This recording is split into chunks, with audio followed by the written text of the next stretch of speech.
Hello, everyone. Thank you for tuning into Poetry and Prophecies podcast. My name is Tiffany. This podcast will be centered around how your physical life ties into your spiritual life. I will also be going into some of my experiences and the lessons I've learned that might be helpful for you in your walk, in your journey. I hope everyone's having a great day. Today's episode 30 is going to be about actions, our own actions and actions of others. So the phrase action speaks louder than words. I'm going to read the definition. Said to emphasize what you do is more important and shows your intentions and feelings more clearly than what you say. That's so true because people can say anything that sounds good, but does it line up with what they are showing you? That's the whole thing. If someone tells you something, are their actions saying the same thing? See, the thing is, it has to match for it to be an honest situation.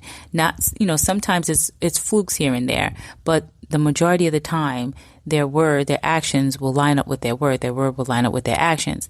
If it doesn't, right, depending on what it is and how often this happens, you'll know something is off there. I'm going to break down a scenario how we can take on emotions and feelings from other people. One, if it's created to disrupt your peace. Two, just being connected to a person. So it's like when you don't feed into negative emotions, a person is trying to stir up in you. What happens is it doesn't take root in you. If you feed into it, it'll start to take root, and whatever takes root starts to grow. See, I've learned this over what happens is those same emotions they want to bring up in you will start to feed off of them if you don't feed into it. You see, because energy doesn't go anywhere.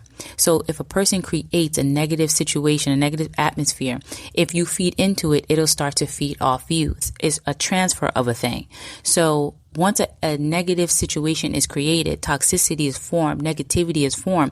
If you feed into it, then it's going to start to feed off you. But if you don't feed into it, this is the spiritual aspect of it. If you don't feed into it, what will happen is because that toxicity, that energy, that negativity can't go anywhere, it has to take root somewhere. And if it can't take root in you, it's going to take root in the person that created it, because that person is open to it. That's how you will block it from taking root and you taking on some emotion that you didn't create. So every action has a reaction, but our action should always line up in a way where it's pleasing to God. Like, we're not perfect, so it's not like we won't make mistakes.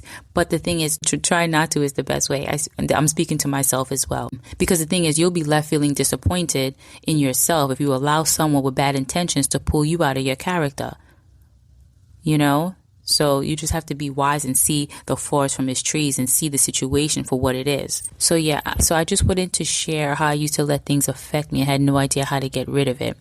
See, things like this can get transferred to you. So if you aren't careful, you will take on emotions that's transferred to you intentionally or unintentionally. Sometimes things can get transferred to you because of the close connections that you have with individuals, but sometimes it's intentional. Because once you take on that, then you'll know what you have to do, which is attack that in prayer. Because energy can be created by ourselves as well. Ourselves, environments, and others. So immediately pray and attack that feeling. Pray to the Lord for you to be released from whatever it is. And then you'll start to feel your peace again. Trust me. But you have to be intentional on getting rid of that feeling, whether it be whatever feeling it is.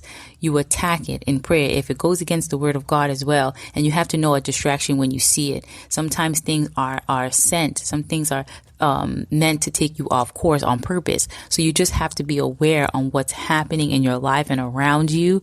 Then you'll know exactly how you need to attack this in prayer.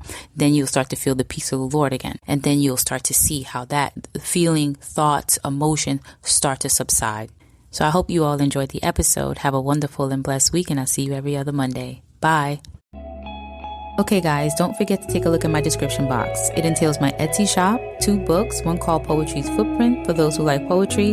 The other, Chosen, is a step-by-step guide to breaking evil covenants, ungodly soul ties, and generational curses. And don't forget to follow me on any app of your preference so you'll be the first to know when I upload a new episode. And please don't forget to leave a review to let me know what you liked about the episode or if you have any questions about it. Thank you all for supporting me. Have a wonderful and blessed week, and I'll see you every other Monday. Bye.